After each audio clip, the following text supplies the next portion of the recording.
everyone, from the Matt Morris Digital Studio here in Fresno. This is the Beem and Dean Show, episode 59. Baseball playoffs heating up, dogs on a well-needed bye. I'm with the sports director of KC24 and CBS47, Scott Bemis. I'm Dean Shiro. Scotty, really quick, any news on the dogs real quick on the off week before we go on to some baseball? Not much to report. Okay.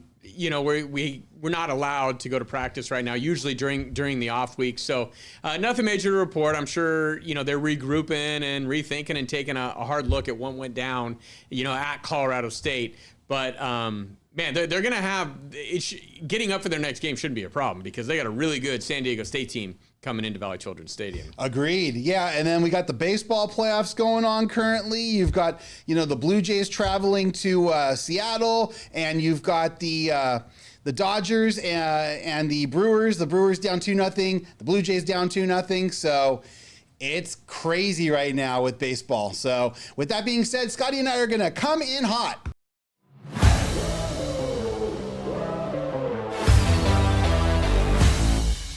All right, Scott, we're going right back to baseball again for our first coming in hot topic. We're going to talk a little bit about managers and strategy, and you might actually mention one in particular, I think. So the floor is yours. Yeah, of course, coming in hot, like a hot take. What are we hot about, just in general? And, every year in the baseball postseason over the last, say, 7 or 8 years, right? I don't know how long Dave Roberts has been there now with the Dodgers, but he always seems like he's in the firing line from everybody for every decision he ever makes. And I find myself sometimes with my Dodger fans defending him a little bit and saying, okay, Dave Roberts, he's consistently getting this team into the playoffs every single year. And the variance of playoff baseball is to such a degree that it's so hard to predict, just a managerial decision here, a managerial decision there. I don't know if it really has that big of an impact in the postseason. But I will say this. Him taking Blake Snell out of that game made absolutely no sense to me, Dean. And I feel like the Dodgers, through these first 2 games of the series against the Brewers, are kind of winning despite Dave Roberts at this point. And it just shows the type of talent they have, up and down that roster. I'll give Dave Roberts credit, for having his team, the general tone of the team, setting the culture of the team, kind of having them ready. They've obviously looked the part here during the postseason. But you've got Blake Snell on the mound. I think he threw about 100 pitches, giving up 1 hit at that point, 10 Ks in that game 1. Why does he come out there, Dean, and decide this is the time to take him out of the game? He's probably looking at another, 15-pitch inning at that in the bottom of the 9th. You're taking a chance with a young guy like Sasaki coming in there. I know he'd been good to that point, right. But go against the book that point. Go against the regular season book. You've got to stick with Blake Snell in the postseason. You got to stick with your horses in the postseason. I'll give Roberts credit. It seems like he learned from his own mistake, right, and stuck with Yamamoto the next night, right? And it worked out for him. But that, to me, this is just unnecessary managing at that point. I couldn't agree more. So Dave's been there since 2016 with the Dodgers. He was with the Padres before then. I couldn't agree more. He had retired 17 straight guys, Scott. Effortless. And like you said, I think his pitch count was somewhere in the 90s, rolling. At least give him a chance. Maybe if he gives up a hit, then maybe you get a little nervous. But he had showed no signs of I totally anything, agree. Right? Until he gets into a little bit of trouble, you stick with him. So if he's rolling out there with like 130 pitches at that point, get it. Different story. You do have to be concerned about the health of these guys long term, right? And Blake Snell's a guy that you want to have for years to come, if you're the Dodgers. But it just, I don't know, it just feels kind of haphazard as to whether he's leaving a guy in or he's taking him out. If I'm a Dodger fan, I grew up a Dodger fan, but I'm not nearly as invested as you are, right, in the Dodgers. I know that you could probably live with it if Blake Snell gives up a run in that situation. But when Sasaki comes in and clearly is struggling right off the bat, right, then it opens himself up for fair criticism, in my opinion. There is some unfair criticism that's lobbied at Dave Roberts sometimes, but in my opinion, that was fair. There was no reason to take him out of that game. Yeah, Scotty, this has been happening since 2016 from a Dodgers fan who's witnessed almost every game, on television or in some form. I will say this, like in that situation, when you've got a guy who's got 17 straight and it's a game you need to win, you keep him in, you at least give him a shot. And he did learn his lesson because he did stay with Yamamoto the night before, the night after. But, Sasaki comes in, he can't find the strike zone, walks a guy. and then we obviously know what happened with Trinan, where it was Terang. Right? He should have taken lean that right leg in there. Should have taken one for the team down 2-1 after a couple hits and stuff like that. Then he swings at one high and out of the zone. High and out of the zone, some high cheese, right? If you're the Brewers in that situation, I think if you're a Brewer hitter, you got to go up there and you got to make him throw strikes in that situation. I find that's the biggest thing in the postseason is that the teams who make pitchers work, especially in the late innings, when you get a little traffic on the base pass, suddenly those high leverage situations, it puts pressure on that pitcher. It puts pressure on that defense, right? Just to make routine plays. Suddenly weird things start happening, when they're feeling that pressure because they got ducks on the pond and they're all over the place. Yeah. Not a great at-bat from Terang there. But Trinan gets it done. I'll give him credit. I've told you, Blake Trinan is one guy to that pen that I feel a little bit of confidence in, I guess. I know it hasn't shown itself, this season. And Dodger fans in general have almost no confidence in anybody, maybe except for Sasaki at this point, right? Right. Coming out of the pen. Yeah. But I'll say this, though. In terms of Trinan was money last year. And he's got some nasty stuff. He was money, and I don't know what happened to him this year. He's just had difficulty finding the strike zone. Yeah. That's his main thing. And some of these other guys, Vesia, Bonda, you name it, they've had issues, Now they've got, what's his name in there, too? Oh, God, I can't think of it. They've got a lot of guys that they've kind of moved around. So, Emmett Sheehan, who's I'm thinking of. Sheehan. Now Kershaw's in the bullpen, and we saw what happened with Kershaw against the Phillies. But you brought up a point really quick I want to get to, too, because you brought up a point. I'm going to go back to the Philadelphia series.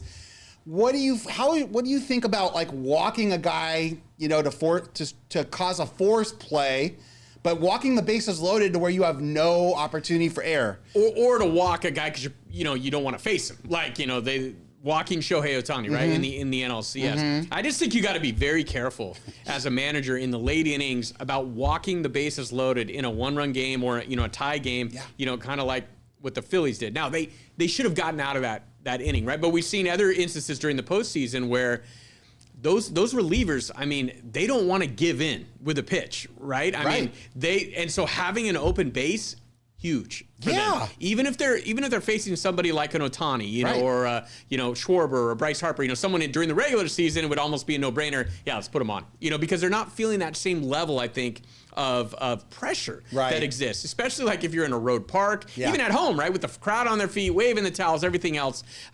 You got so much nerves and energy flowing through you that, and those relievers, that's part of their game, right? They do not, when they're hard throwing guys, usually. They're kind of nibbling, a lot of the time. Right. And they want to win with their pitch. Sure. But when you go up there and you've got the bases loaded, to me, that encourages a hitter. If I'm a manager, I say, hey, take a strike. Make sure you take a strike right here, because even a good pitch sometimes ends up out of the zone. Like say a changeup, on the first pitch. It starts out looking like a strike, but if you take that, it will dip below, the surface. They're hoping for a swing and miss on those kids. I don't know. You're just giving yourself no margin for error with those situations. And crazy things happen when the bases are loaded, Scotty. We've seen it. Isn't it funny? Yeah. Crazy things happen. Flub, little nubbers, that all of a sudden, just they find the chalk line sometimes, or a ball might stay on the first base or third base line. Is it going to go fair? Is it going to go foul? Oh, it stayed fair, So little things like that just puts a lot more pressure on the defense, right? Yeah, and the other thing I want to bring up about Dave Roberts, and I don't want to just sit here and kill Dave Roberts. No, it's all good. He's the defending champ, right? I think he does a great job, throughout the entire regular season. I've said this before about baseball managers, during this long regular season, it kind of feels more like their job is just to kind of manage everybody's personality. So, less so about managing the individual games. I almost feel like it's set in stone during the regular season, more often than not, how we're going to go about doing this, consulting with the GMs. And so Dave Roberts, his personality obviously works with that Dodger roster, that Dodger clubhouse at this point. Yeah. They play hard for him, no doubt about it. But when we get into the postseason here, it becomes a little more about individual decisions, right, from a manager. Absolutely. Late in games, this and that. And then we saw in game 2 with that weird, crazy play, speaking of crazy plays, you never see before in baseball, that double play off the wall in center. Yeah. I could totally understand Teoscar Hernandez that they're kind of being a little confused on the play. I mean, even all of us at home were kind of thinking probably for a second, wait a minute. Is that a catch? Is that a catch? Is it not? Does he have to wait for the second part of the catch to tag up? Because that's what I think he thought. Is it a home run because the ball's above the yellow line? Right. There's a lot of things. There could be a little bit of confusion. But sure. my criticism of Dave Roberts in this situation is that as a manager, he should be completely on top of the rules. Right. He should be buttoned up in that department. I mean, if he's going to be getting paid this money to manage a team. But then to make things worse, go ahead. He challenges the call. He challenges the call. When it's clear the ball hit off the wall, right? And he's clearly out at home on the forced play, right? So are you just challenging to challenge? I mean, those things are valuable, right? Those challenges. You can't just waste a challenge on that. You don't have limited challenges. I couldn't agree more. Yeah, to challenge the call after all that was just crazy. So, all right, we got to get into my coming in hot really quick. So over the weekend in Lubbock, Texas, we had a big game there. And one thing they do at Texas Tech is they throw tortillas on the field to start the game. One thing I experienced last year because Colorado traveled there, it was a nationally televised game, is not only do they throw tortillas on the field for the opening kickoff, they were throwing them on the field almost every possession that Colorado had the ball, to the point where receivers were slipping on these tortillas. They warned the crowd. The coach came out to midfield, his name's Joey McGuire, and said, knock it off. Happened this last weekend again at a home game. My question to you, Scott, is it ever okay to throw items on a field /court /ice, even if it is tradition? I'm going to pose it to you first. Well, I think throwing stuff is a little over the top, a little out of line, because it's so easy for that then to just kind of, get a little worse and escalate a little bit, where people start throwing some other things, drinks, all this stuff. And that's when safety kind of becomes an issue. I remember UC Santa Barbara, used to do this for their basketball games. Right. They would throw a bunch of tortillas. And at that time, it seemed like kind of like a fun tradition. I'm a big believer in tradition. I like tradition with college football, so I don't know if there's a way to find an answer that where you could have somehow keep this tradition alive but still be safe. I mean, I'd have to think about it a little more. But I mean, it's clear from the Texas Tech, head coach's point of view that he's trying to get his student body to not do it, right? And it's going to get to a point where, what are they going to have to do? Like search everybody as they're coming in to make sure they don't have tortillas, hidden You would somewhere? think so. They search you for everything else when you come into a game. Why do they allow you to bring bags of tortillas in? I mean, honestly, and some stuff can be in those tortillas. They could be wrapped with batteries or anything. There was rumors about a pocket knife. I don't know if that's true or not. I just know with Colorado, when we played there, they threw bottles on the field to the point where they almost stopped the game in the fourth quarter. And they're hurting their team because didn't they get 2 15-yard penalties? They did, and they also got a fine after the game. I believe it was $25,000. But Lance Leopold, the Kansas coach, was not happy at all. He was not happy with the security at that game.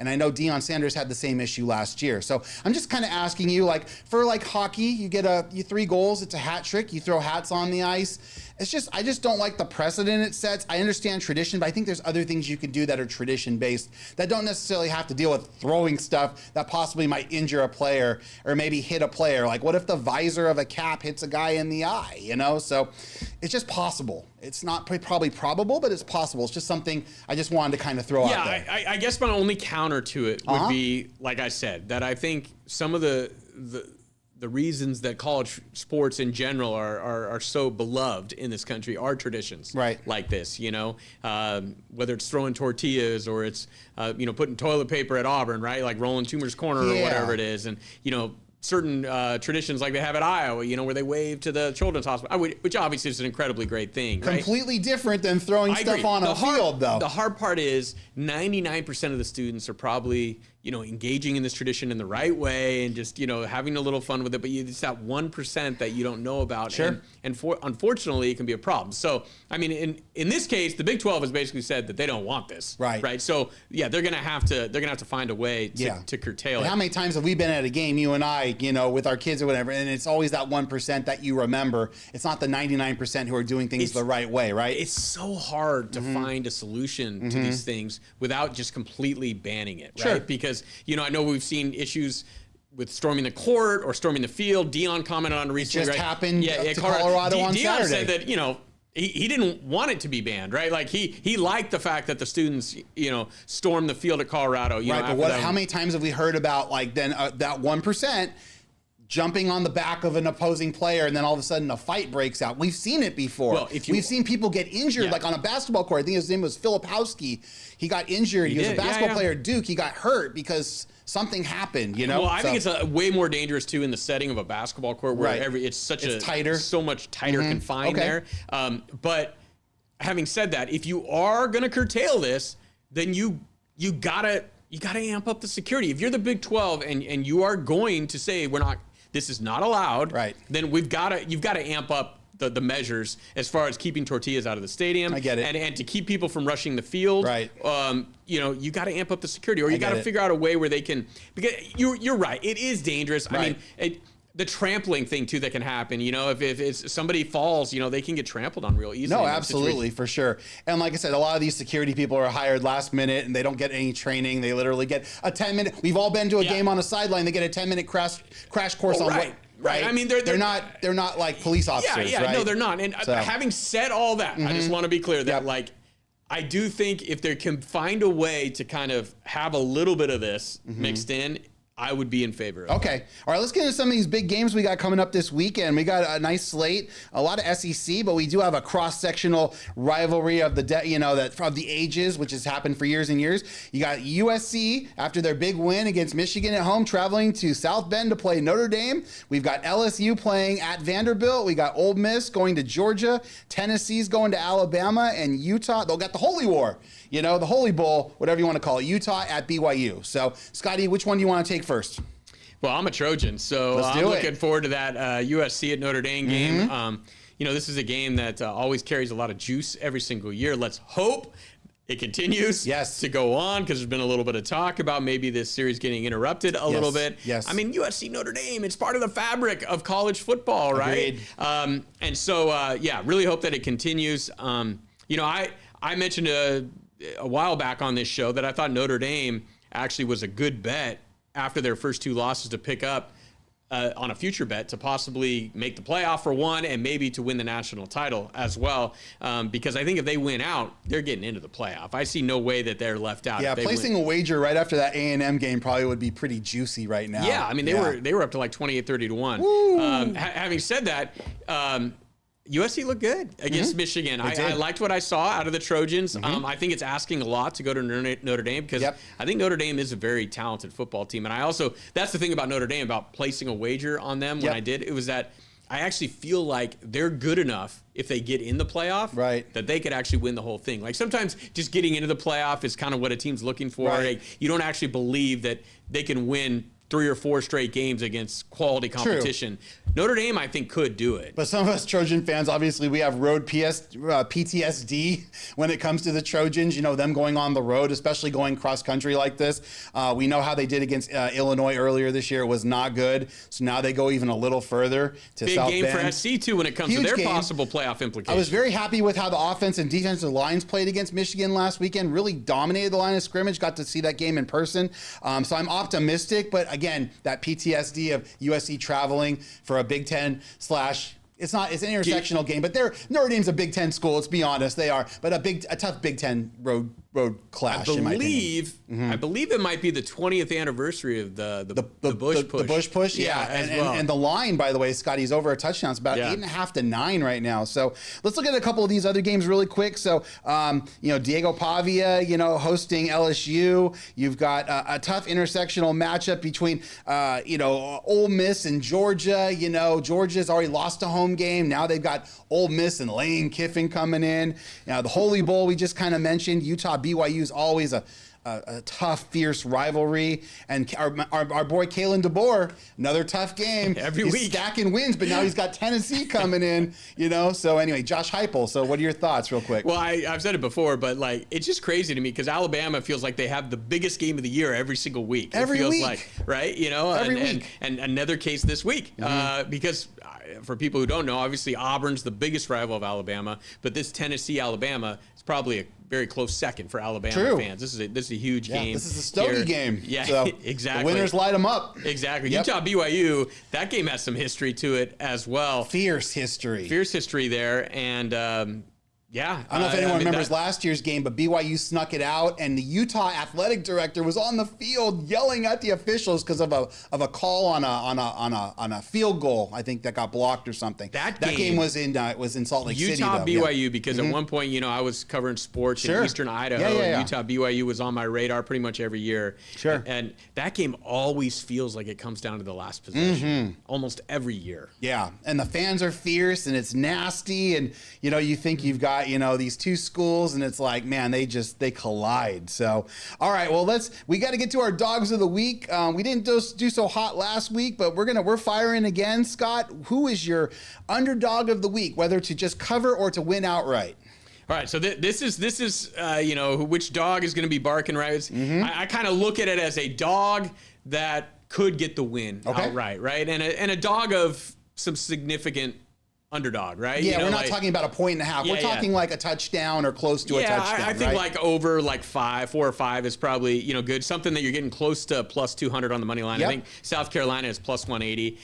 I'm gonna roll with the Gamecocks again. I know I've been on them a lot this year. I think I maybe am too in love with their quarterback Sellers and just his athletic ability, right? Yeah. Sometimes he wows me with some scrambles here and there with how he's able to escape the pocket and his speed. And then every now and then, like, he'll be in that pocket and he'll just hold on to the ball, kind of like Caleb Williams will, and he'll take an unnecessary sack. But they're getting Oklahoma at home. I just got a text from Shane Beamer. He says, "Thank you so much, Scott, for the support." By the way, so. yeah. Maybe it's because they're the USC of the East, right? USC. Maybe that's because I had South Carolina last week in one of my plays. They were there the entire time.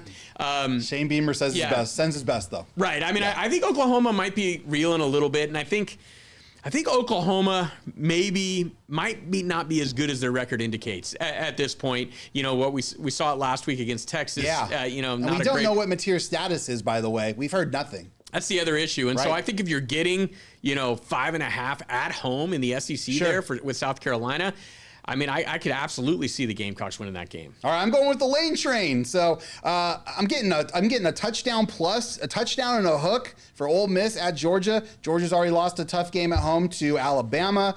Ole Miss undefeated with their great quarterback. Scotty's got a couple plays on that quarterback already. He's smart enough to take a look at him possibly for some Heisman love. Doesn't look as smart after the game last week against Washington State. I believe his last name's Chambliss. Yeah, Chambliss. I mean, the thing is, when you pick, if you bet on some futures on the Heisman on some of these SEC quarterbacks, it goes for the Big Ten a little bit too, but especially in the SEC, they got huge games every week, right? So like if Ole Miss, goes to Georgia and Trinidad Chambliss, produces a Johnny Manziel type of moment in that game, suddenly he's going to be on everybody's radar. Yeah, absolutely. All right, we're getting short on time, so we're going to give you guys one NFL game that we're kind of looking forward to this weekend. I'll go first. I got the New York Giants playing at the Denver Broncos. The Giants coming off a huge win against the Eagles at home. Scattaboo, our man Cam Scattaboo from Arizona State, went off.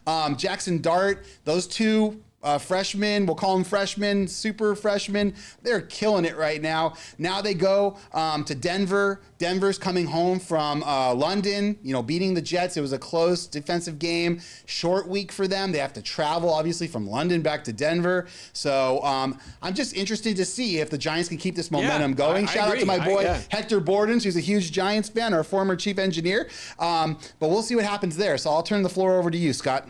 An eclectic mix for Hector, by the way. He's a huge SC fan, and he's also a Giants fan. How about that? You don't see that mix too often. No, but yeah, huge. He's got those Eli wins, those two Super Bowls. Yeah, when I looked at the schedule, Dean, I was most intrigued by Bucks at Lions. Okay. First of all, it's just going to be an exciting game. Yes.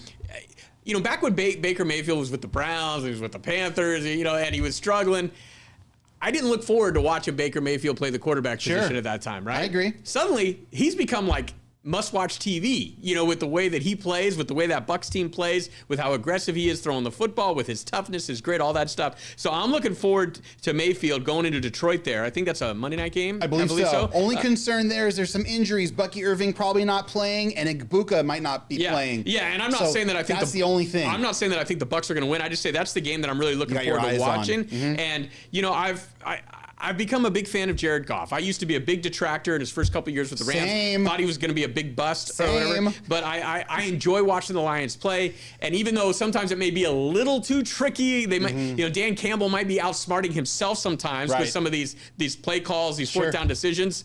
It makes it fun to watch. I couldn't agree more. All right, with that being said, let's get into our money plays.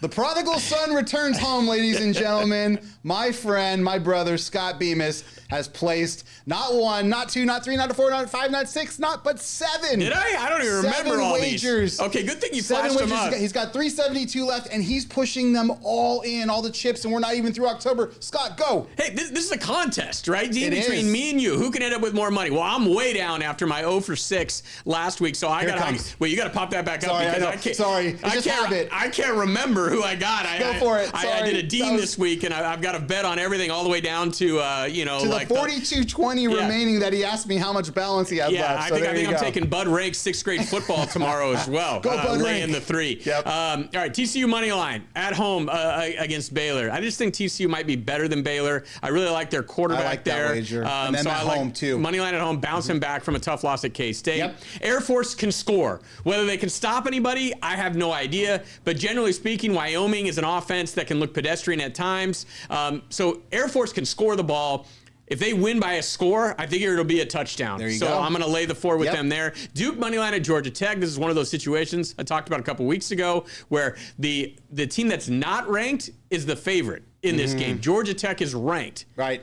What's going on there? Usually the odds makers know something. Duke's been playing well. I'm going to take them on the money line against Georgia Tech. Got it. South Carolina, I already mentioned, talked against about, Oklahoma. yep. BYU, that rivalry game, always a close game. And you're getting points at home. BYU at home getting points. I think Devin Dampier, who I really like as a quarterback for Utah, might struggle a little bit, in Provo against that BYU defense. Yep. And then I'm going to just Dean Shiro it up here. Look at I'm this. going to parlay all these stuff together. 30 for 6, 29, 55. Yeah, I'm not doing a $10 parlay like my man Dean. I'm doing a 30 because I got to get back in the hunt, right? He's getting back in it, folks. More than likely, I'm going to completely get myself out of the hunt with this. Is this a 6-teamer? I'm trying to remember what I typed up. No, this is a 5-teamer. It's a 5. Okay, it's a 5. 5-teamer here. So just parlaying all that stuff together there. I love it. And that's 30 to win 630. And suddenly I'm back in it with Dean. And then we got a teaser play at the first bottom. Teaser of the year, Dean. You want to explain what it is to an NFL teaser. Basically, you can shave points off of Shift your the line, line. so you can move the Chiefs. Yep. A